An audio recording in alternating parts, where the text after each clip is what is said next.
B. Collins. Peter B. Collins, news and comment.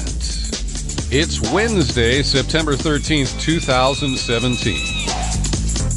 The United States Senate votes to continue America's perpetual warfare based on the blank check written for George W. Bush after the 9/11 attacks. It's really obscene. We have levels of obscenity here as the Senate has been grappling with shoveling more money at the Pentagon than even the Trump administration has asked for, and Trump arbitrarily added 10% to the Pentagon budget shortly after he took office in January. But what is really offensive is that in a vote 61-36, the United States Senate once again ducked its most serious responsibility under the Constitution, and that is to set the limits and the budget for America's wars. The Senate is willing to give an almost unlimited budget, but it will not address its responsibility to set the parameters for American military adventures overseas.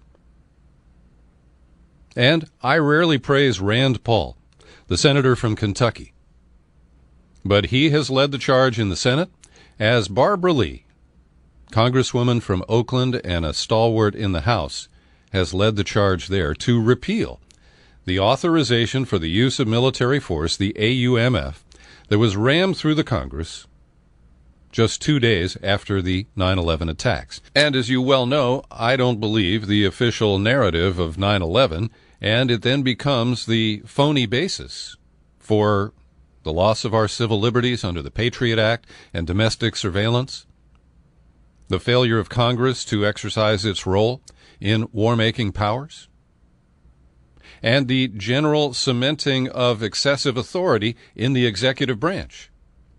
And it's especially worrisome when we've got a guy like Trump, who has the authority to launch drones, to essentially start a war based on phony claims of terrorism anytime he wants, anywhere he wants. And Rand Paul in the Senate had to take on the old codger, John McCain. And sure, I feel sorry for him that he's got brain cancer and very little time to live. But his hawkish nature is what keeps me from really having much sympathy for Senator McCain. Because as he faces his own demise, he is willing to sacrifice the lives of thousands, if not millions, of people worldwide, based on U.S. imperialism, misguided efforts at regime change, and flawed approaches to dealing with armed and militant terrorism groups. So Barbara Lee in the House paired up with a freshman Republican from Virginia, a congressman named Scott Taylor, and she did pass in committee an amendment to the defense spending bill, the NDAA, to repeal the AUMF in 6 months. Not to do it overnight, but in 6 months so that Congress could come up with an orderly process to rewrite war powers to fit the current situation around the world, and to put some constraints on a reckless and bullying president who might make some very serious mistakes with this authority. And these lame Democrats like Jack Reed from Rhode Island, he said, well, you know, Rand Paul has been relentless in doing something that has to be done. But he said, you can't replace something with nothing, and we have nothing. And that is bullshit.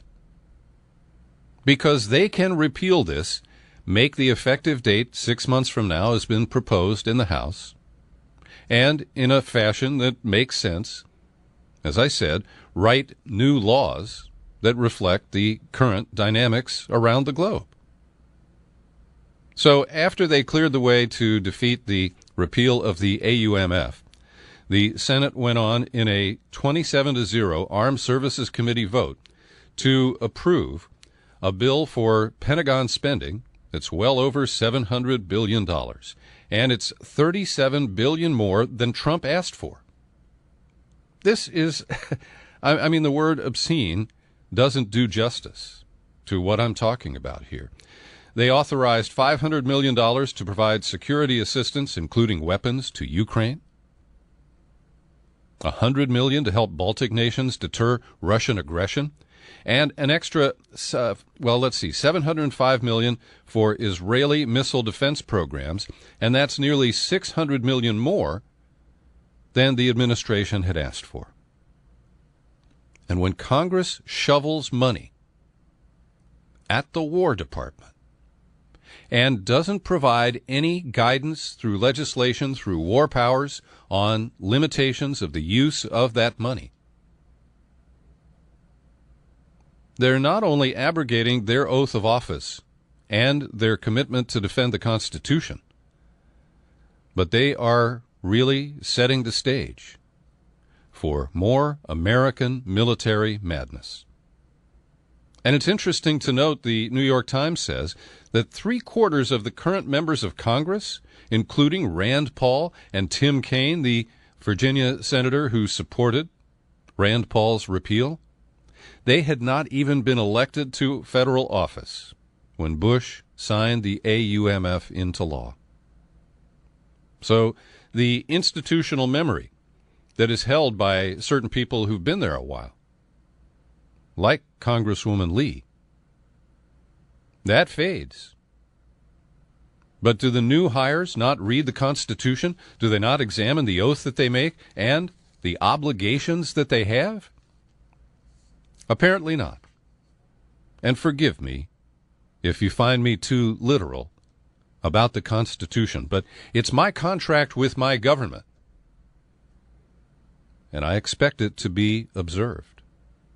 Now, the most recent misadventure, American military action when Trump was having dinner with the Prime Minister of Japan, and over that excellent cake at Mar-a-Lago, he ordered missiles launched at an air base in Syria, following the unproven claims that Syria had used chemical weapons in Khan Shaykhun, claims that, while buttressed by the UN report, remain unproven in my mind. And after Trump launched that missile strike in April, a group called the Project Democracy Project filed a request with multiple agencies for documents to outline the legal basis for the attack. The Pentagon and State Department denied the group's request, and they went to court. A judge ruled in July that there was compelling need for the information to get out, ordered the administration to provide answers as soon as practicable. So the White House has released 60 pages of documents, none of which contain any legal reasoning beyond what appears in the White House's public relations statements, press releases. They also released some talking points that were partially redacted.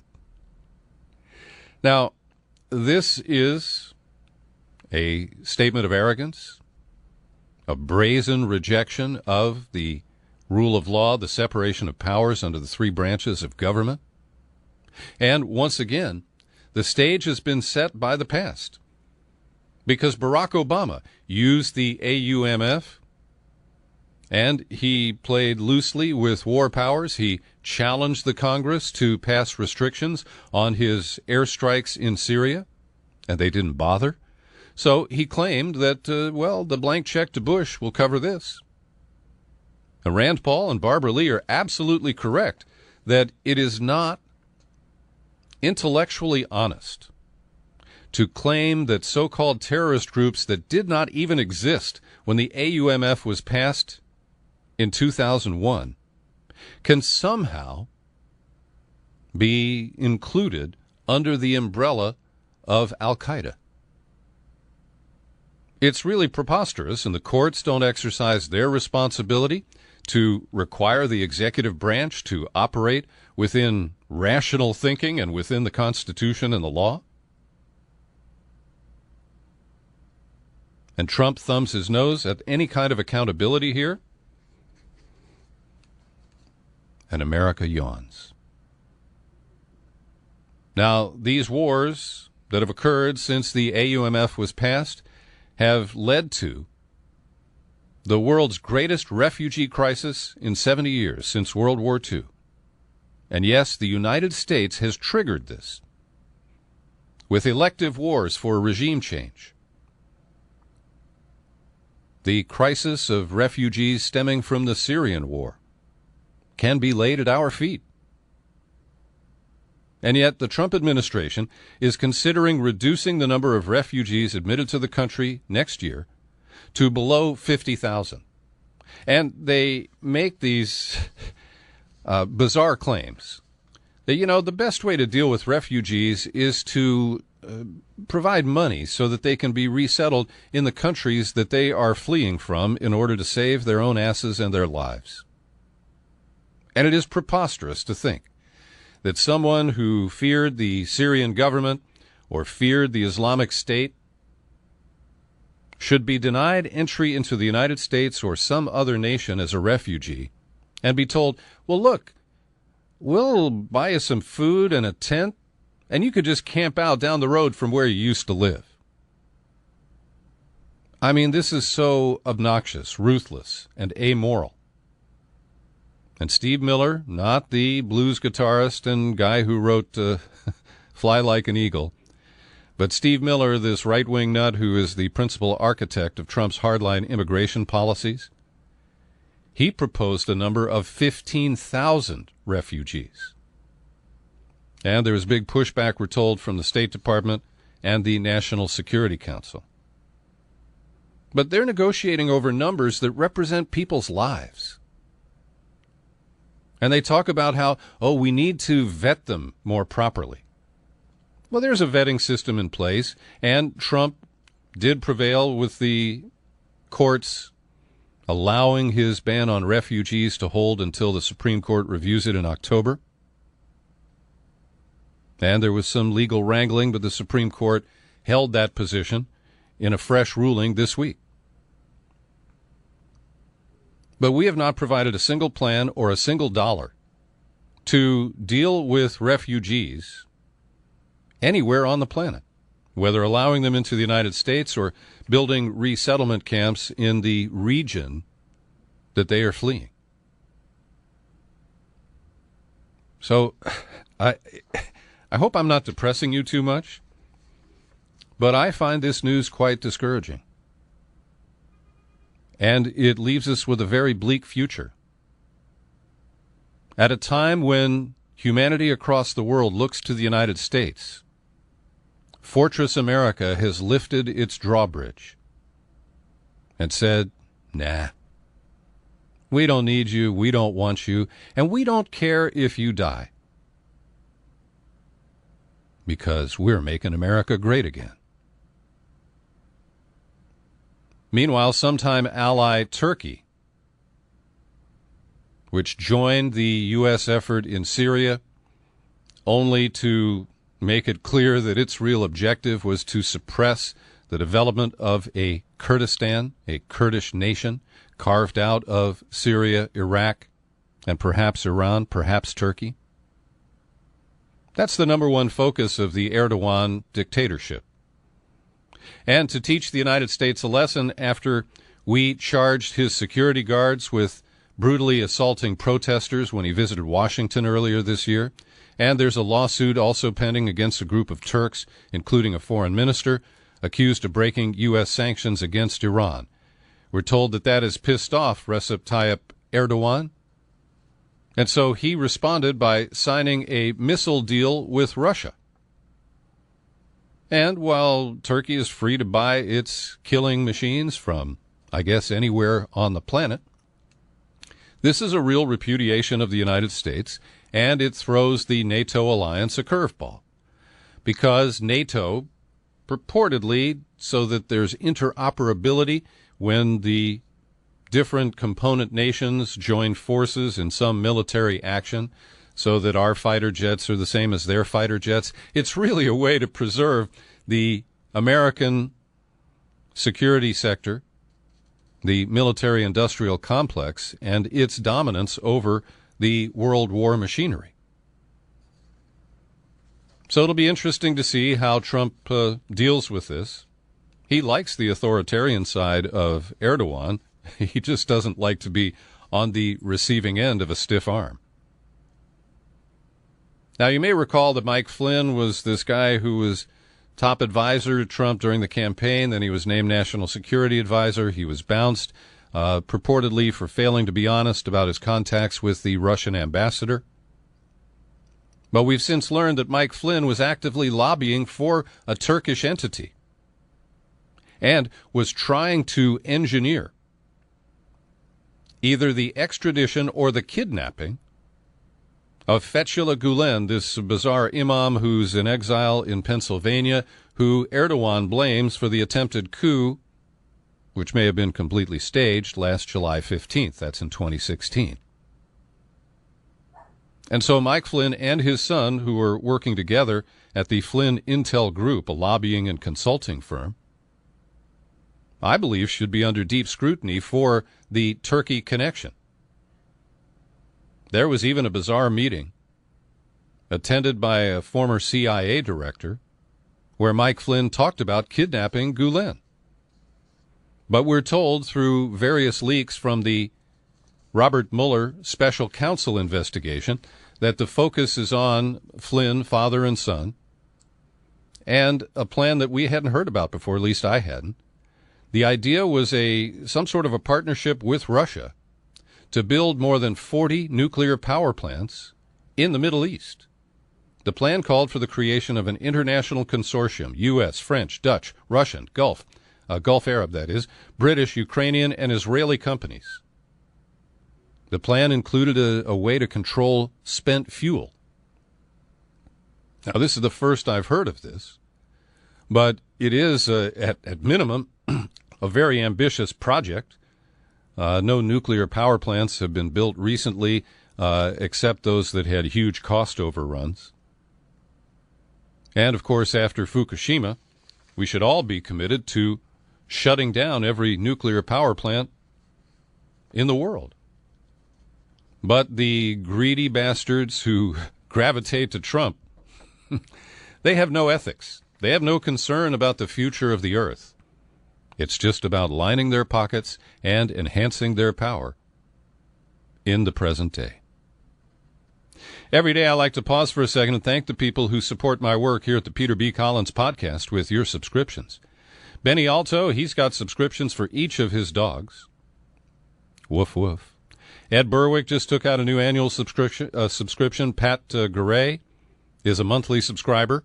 And here's a story for you, okay? Monday night, I appeared at the 9/11 Truth Film Festival in Oakland, which was live-streamed on the web. And during my comments, I mentioned peterbcollins.com and the podcast. And yesterday, I was surprised to see a new annual subscriber named Shane Herbert from New Zealand. And so I replied, thanked him for the subscription, and said, well, how'd you discover me, and, what topics are you interested in? So he explained that he had seen me on the live stream of the 9/11 Film Festival and decided to check out my podcasts and support my work. Well, Shane, I'm really touched by that. Welcome aboard, and thank you for your support. You'd like to join Shane? Just visit peterbcollins.com, find the menu button, pull on it, click on Become a Subscriber. That takes you to the sign-up page where you've got options. Bob Perry has done it again, the editor and lead writer at consortiumnews.com. And he has been frequently visiting the Reagan Library in Simi Valley, California, and he recently obtained, via a mandatory declassification review, some documents that go back to the early 1980s. And what it shows that following the crackdown on CIA covert operations, the Church Commission, the Pike Commission, the Reagan administration continued covert operations. We know that after the exposure of Iran-Contra. But they used NGOs, nonprofits, and non-governmental organizations to do that dirty work. And the article is detailed. I have linked to it and encourage you to read it. But what it shows ultimately is that the NED, the National Endowment for Democracy, is a vehicle for covert political operations run by the U.S. intelligence community. And on the face of it, we're just helping people all over the planet discover democracy, promote it, and bring it into their lives in their own cultural way. But if you look at the history, you can see how it has been used. And most recently, going back to 2012, the NED was deeply involved in the coup in Ukraine. NED helped achieve the political action envisioned back in the Reagan administration by Wild Bill Casey, who ran the CIA. And their benefactor is an outfit called Freedom House. And together, they were operating in Ukraine in promotion of democracy. But who defines the terms that are used in that justification? Scott Shane and the New York Times continue on what I consider to be a very exaggerated set of claims. Today, based on a single case where the Russian media operation called Internet Research Agency, based in St. Petersburg, that is accused of purchasing about $100,000 worth of ads on Facebook that we presume ran in the United States, but that detail hasn't been covered. And $100,000 doesn't get you much if you're trying to influence the election in the United States. So they found one page that was set up by fake people, it could have been Russians, and the page was called Secured Borders. And at one point, this page tried to organize a rally in Twin Falls, Idaho. They told people to show up at the city council chambers on a Saturday. Well, nobody showed up. There was no rally. So we have a single identified Facebook ad that promoted a single event that fizzled out, that did not really happen. And this allows Scott Shane and the New York Times to offer this unverified paragraph. The multifaceted Russian information operation targeting the presidential election had many elements, including the hacking and leaking of Democratic emails, regular attacks on Hillary Clinton by the RT television channel and the online news site Sputnik, and the creation of fake accounts on Facebook and Twitter. But the Twin Falls Post is the first example to come to light of Russian agents actually trying to conjure a political rally on American soil. Now, this is a real mouthful. The Times doesn't qualify, for example, the alleged multifaceted Russian information operation. They don't talk about the insider possibility that the Democratic emails were taken from the DNC servers by an insider. They conflate the leaks from the DNC server with the leaks of John Podesta's emails and the legitimate release of Hillary Clinton's State Department emails. That's all rolled up into one fuzzy stack. Then they claim that RT and Sputnik influenced Americans. Do you know anybody who watches RT or who reads Sputnik? It's a handful of people. And so this parallels the evidence-free assessment that was released by the CIA back in January. And I'm really sorry to see Scott Shane, a man who I've interviewed several times, and I have respect for his work as a journalist, descend into this pit of bullshit. Bring us some evidence, Scott, because you take a single case and build a stack of speculation on it, which is then treated as fact. That's not journalism. The government today has banned the use of a Russian brand of security software by all federal agencies, giving them 90 days to remove the software. The acting Homeland Security Secretary, Elaine Duke, ordered that Kaspersky Lab software is barred from federal civilian government networks, and they provided a timeline to get rid of it. The basis is that the company has connections to the Russian government, and its software poses a security risk. Now, I'm just wondering why this took so long. Why didn't Obama do this last year in the brouhaha response to the alleged Russian hacking of the DNC? According to the Washington Post, the U.S. intelligence community has long assessed that Kaspersky has ties to the Russian government. Long assessed? So why have we been buying their software? What kind of backdoors, what kind of malware could be bundled with the Kaspersky product? Now, I'm not engaging here in just broad, attacks on Kaspersky because it happens to be Russian. I've known about these suspicions, perhaps not as long as those cited in the Washington Post, but it doesn't make sense. We've got all this hysteria about Russia, Russia, Russia. And it's the Trump administration that takes this step to end the use of Kaspersky software. Well, today's the day. Bernie Sanders dropped his Medicare for All legislation in the United States Senate. 15 Democratic senators are supporting him. That is historic level of support. But the Republicans aren't finished in their effort to scuttle Obamacare, because Lindsey Graham and his colleague Bill Cassidy of Louisiana unveiled their bill, which would direct that money spent under the Affordable Care Act will be handed off to the states in the form of block grants. And I find this mind-boggling, because the whole Republican line is that you can't allow government to manage health care. And they falsely claim that a single-payer plan, which would have the government provide the payments to medical providers but would not necessarily dictate every detail of health services that are provided. Well, the idea that pick a state, Alabama, Oklahoma, Mississippi, that if you give them block grant money, are those Republican-controlled states going to spend that money to help those who need it the most?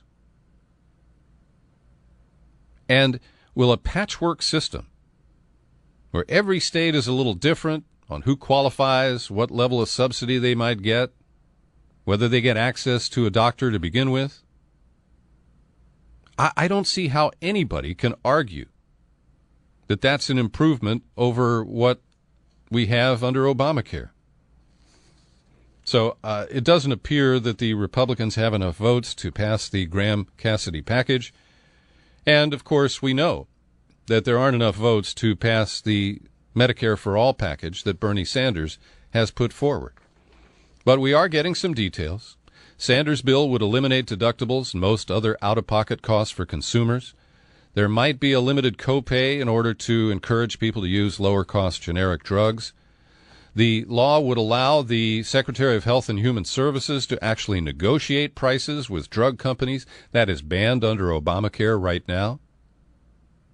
And it has a staged plan over a 4-year period, how Medicare would first be open to children through age 18, and the eligibility would be lowered from 65 to 55.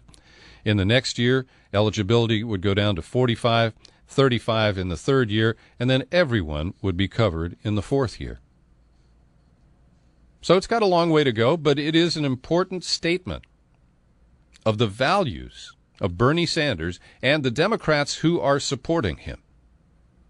It also speaks very, very loudly that the Democratic leadership is afraid of this. And as I discussed yesterday, Nancy Pelosi should step down and allow for new leadership who will champion the fight for Medicare for all. It's not going to happen overnight. It will not be easy. It may never happen. But it's worth fighting for. And the Democrats should be on the front lines, and it is to their discredit that leaders like Pelosi don't see this. An important lawsuit filed by the ACLU and the Electronic Frontier Foundation challenging the right of customs and border agents to examine what's on your phone or your laptop just because you return to the United States. Now, the government claims that these searches only happen 0.01% of all international travelers, and that they have the legal right to do it because they're allowed to search people's baggage. Well, the lawsuit challenges that, saying that digital devices contain vast amounts of personal data that wouldn't fit into a couple of suitcases. And the acting general counsel for the Department of Homeland Security claims that this is all critical to their mission. These electronic media searches have produced information used to combat terrorism. violations of export controls, convictions for child pornography, intellectual property rights violations, and visa fraud. This is mission creep, clear and simple. Because we were all told that we need these extra security precautions to protect us from dangerous terrorists. And I'm sorry, no matter how offensive you consider the possession of child pornography to be, it is not a threat to anyone.